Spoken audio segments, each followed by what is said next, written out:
来看中国的海警船11搁出现伫咧东沙岛附近，按算是要驶向咱的限制水域。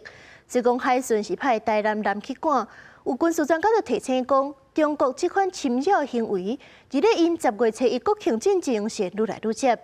提醒咱的海巡单位，伫咧双方对峙时阵，就要记录好清楚，收集证据，后续才有法度应付对方出招。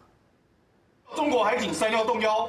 你未经许可进入我方水域。11透早6点多，咱高东沙岛东北方28海里的所在，发现中国海警船研判对方想要驶向咱管的水域，海巡署派出台南舰将因赶走，兼监控。中国海警船近年频繁在南海、印太海域对邻国进行挑衅、侵权行动，影响区域的安全稳定，又持续透过灰色地带策略侵扰。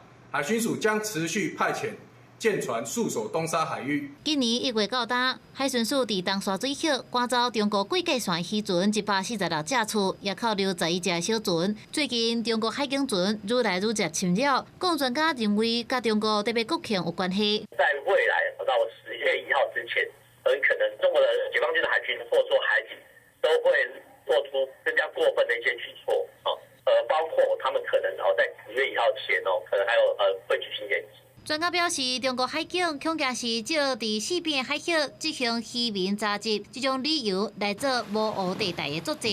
加上东沙海峡离台湾的航程较远，海上执法的时较易出现问题。建议海巡署甲中国海警对峙时，加强录影来收集证据，安尼伫国际社会在做证明，也是出现争议的时，会当正做一个根据。公司新闻采访报道。